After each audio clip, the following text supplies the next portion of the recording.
Hello, Anna. Welcome back to All Ears English. Excited to have you here. How's it going I'm today? really pleased to be back. I'm very good. How are you? I'm doing great. I'm doing great. You were back. You were on the show a few years ago where we talked about breakfast foods in the US and the UK. Do you remember that episode? I do. That was a lot of fun. And I think I remember getting quite hungry during that recording. Absolutely. So I want to remind our listeners to go back and look for that old episode. But for now, Anna, I'd like to introduce you to our audience at All Ears English. So, guys, today I have Anna Tyrie, who is the founder of English Like a Native, a company that provides English courses focused on fluency and pronunciation, coupled with an award-winning online community. She also provides lots of free online resources across social media and most notably YouTube and Instagram. At the end of 2022, Anna started a podcast on a whim and has since had 2 million downloads. Anna, congratulations on that podcast launch. That is amazing. Thank you so much. It's been a really fun experience. And thank you for providing inspiration because I loved Yes. your podcast before I started. And Thank now you. it's a constant source of research and inspiration. So thank you. Yes, well, it's always satisfying when we have YouTubers come over to the podcasting world to see how amazing podcasting really is. So we're glad to have you here. Today, Anna, we are talking about starting a conversation, but I always ask myself when it comes to starting a conversation here on All Ears English, we focus more on American English. I'm curious if in British culture, first of all, where are you from? Where in the world are you from? What city are you from, Anna? So I'm from England, Yeah. good old England, little island. I actually hail from the north of England, but have been living for over a decade now down in London. Amazing, amazing. So I'm really curious when it comes to starting a conversation in England and maybe let's say in London, in the city of London. How is it different from, for example, New York or anywhere in the United States? So that is what we're going to get into today. Do you think culture matters when it comes to starting a conversation? Absolutely, absolutely. I think generally in England, British people are a lot more indirect and careful and gentle in how they would start a conversation and throughout a conversation. But one thing in particular that almost always starts a conversation is talking about the weather and making comments about the weather here. Oh, I love that. And it's funny when we were talking before recording today, I realized I consider this an American thing, but I think it might be even more heavy in British culture. Because Michelle and I sometimes talk about the weather. We'll open our podcast episodes about the weather. But I think over there in England, you guys do this even more. Why is that, Anna? Tell me a little bit about the background, the culture. Why are we so into the weather to start a conversation in England? So we don't really suffer from extreme weather here, although more recently we have had a few little extreme episodes. But our weather is, although it's quite um, ordinary, it's very unpredictable. So you might walk out of the house in a little summer dress and sandals and a summer hat and sunglasses, and then end up completely drenched and freezing cold because Okay. halfway through the day, storm clouds have come in and it's just started throwing Okay. rain down in bucket loads. Or, Interesting. I've had times when it's been a mild winter's day, sun is Hmm. out, and then moments later, you're experiencing hailstones that are the size of golf balls, and you're like, what on earth Wow. is going on? And so it's very unpredictable. So we are always thinking about the weather and what we might need, and we tend Yes. to go out with lots of bits and bobs that we might need, layers and an umbrella packed in the bottom of our bag, maybe a Yes. poncho, a waterproof poncho. I love that. Always go out with cardigans, and I'll tend to have like a vest and then a t-shirt and then a jumper in case I need to Okay. strip off through the day.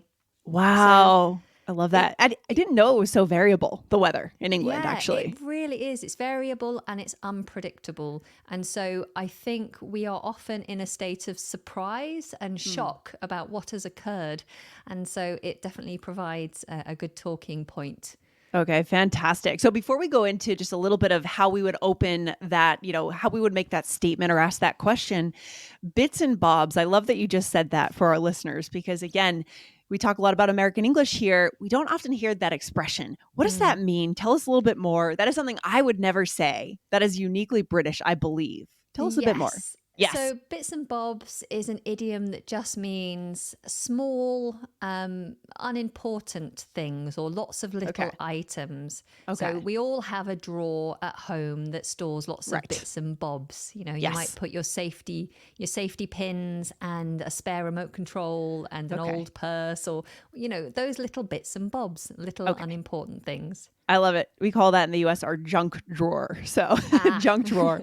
So good. All right. So, how would we then go ahead and open that conversation in terms of vocabulary, Anna? If we want to open about the weather and how much it's changing or whatever your comment is, what would you tend to say? Yeah, so you could start with something like lovely weather today, isn't it? So you could start with, I think you would call it a tag question. Okay. So yeah, it's a lovely day today, isn't it? Or you could start with something like, hasn't it turned out nice today? Mm, Especially when the weather is unexpectedly different. So okay. if you had expected rain and everyone had prepared for rain, but it actually was a lovely sunny day, you could turn to someone and say, "Oh, it's turned out nice today, hasn't it?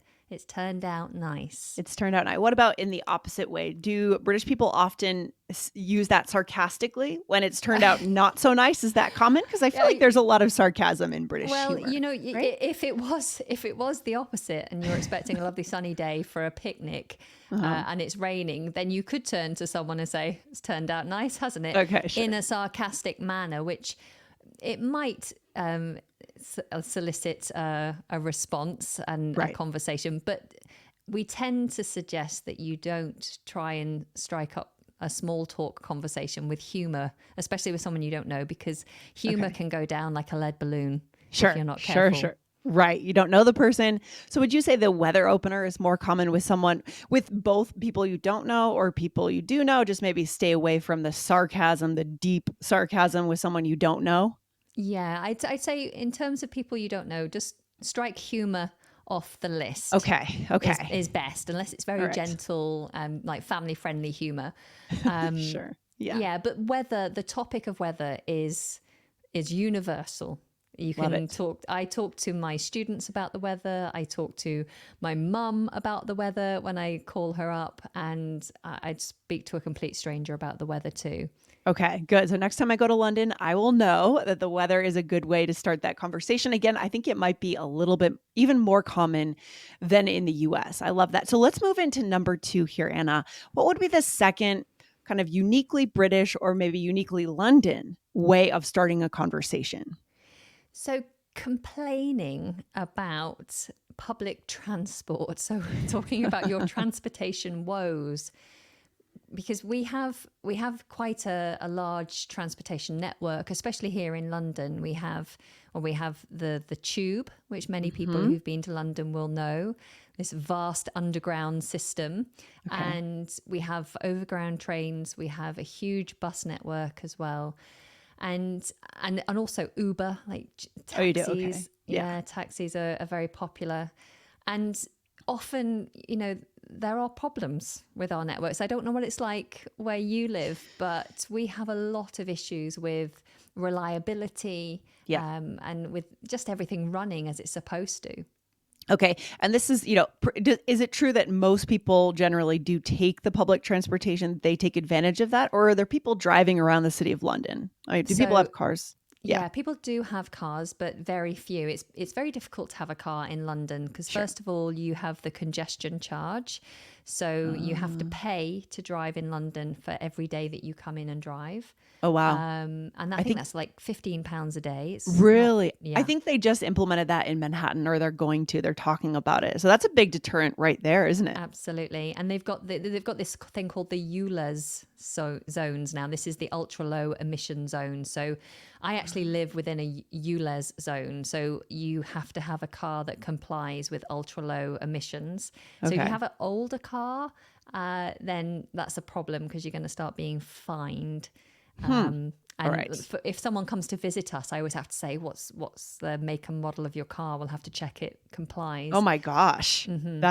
So you generally would suggest the train then, I would imagine, Yeah, for so people sure. are almost forced to, I think in an ideal world, we'd all be on our bikes and cycling around the city, Yeah. but the weather doesn't make it easy to do that. Right. So the tube, the buses, and the trains, and then taxis are your best bet for moving around, and it is more efficient. And what are the things that you're typically saying to start that conversation? Is it that the train or the public transportation is often late? Is it that there are accidents? What exactly is going on? Is it construction? What's the most common occurrence that we're referring to?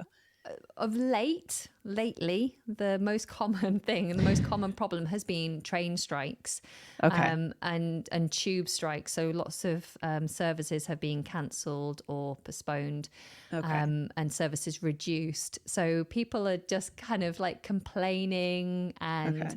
so that might be just something. If you walked into the office and you can see people are stressed, you might be like, Mhm. anybody else been affected by the tube strikes today? I Or see. did you have any problems with the tube strikes today? Um, Interesting.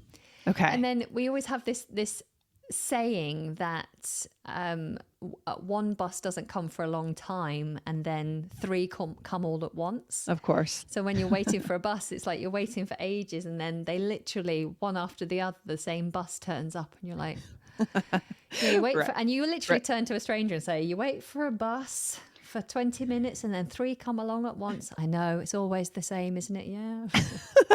That's hilarious. I lived in New York for 4 years and we had something similar. What we didn't have was the strikes. So, in American culture, strikes are not as common. I think I Right. hear about strikes a lot in France, maybe in England. I don't hear about them as much in the US, but we did have the phenomenon of the missing train. For example, Oh, the G train in Brooklyn, no one has seen it since 2002. I mean, there's always jokes that you can make with locals and you'll right. feel like a part of the community of your city, Yeah. right? It sounds like that's what we're getting at here with transportation woes. Is Yeah. that right? Yeah. Absolutely. And also, it's a good opportunity to talk to people if you just want to inquire. So often, I don't use the bus that regularly, but if I do, especially if I'm taking a route that I've never taken before, I might just approach a stranger and say, I'm really sorry. Could you tell me, does the 71 bus go to Stratford? Yeah. And how often does it come? Is it likely to come anytime soon? Yeah. I And love that will that. usually start a conversation because they'll ask, Yeah. "Oh, you're not from round here then?" And no, actually, I'm visiting someone. Oh, that's lovely. Oh, you that's know, cool. So that's likely on the street in London. Would you say that would kind of continue into a little bit of a connection moment? Would you say? Absolutely, it can do. I Huh. mean, it's hit and miss. Huh. Sometimes Sure. people Yeah. are really, they've got their head down, they're looking at their phone, they don't want to talk. Yeah. Other people are more than happy to invite someone Yeah. into a conversation if you just give them the in. So if you Yeah. just approach them and ask a question, then many people will be more than likely happy. Older people, I would say, maybe not the youth of today, but older people, Yeah. more confident people would be more than happy to start having a chat with you. Of course, of course. And these are such big international cities too, right? New York, London. I could see that working even at a party as you're just getting to know people. Oh, where do you live? How did you get here to the party tonight? Did you take the L train? I've heard that's been slow lately, things like that. That would Yeah. work in American culture as well. I love the transportation piece because it really does make us feel like we're part of this city, right? Whether it's London, New York. I love that concept of kind of complaining about transportation. Anna, is there a third? This one is really interesting to me. So let's go into this. What would you say would be the third uniquely British way to start a conversation? So we we could ask someone like where they got something, or if they've enjoyed something or done something before, but we ask it in a way that's so indirect. We tend to put a question within a question. So we would say something like, "Could I ask you Yeah. um, how long you've been waiting for this bus?" If we were going to continue on Interesting. the Yeah. transportation thing, could I ask you how long have you been waiting for this bus? Or do you mind if I ask where you bought that coat from? I've been looking for a coat just like that for my sister's birthday and I can't find one. Do you mind if I Oh, ask? I love And this. it's just this way that we put a question within the question of, can I ask? Could I ask? Or do you mind if I ask? Okay, Because no one's going to fascinating. turn around and say, no, you can't ask. Right, of Oh, course not. okay Right. then. I You know. find this one absolutely fascinating because I think in American culture, you'd see this less.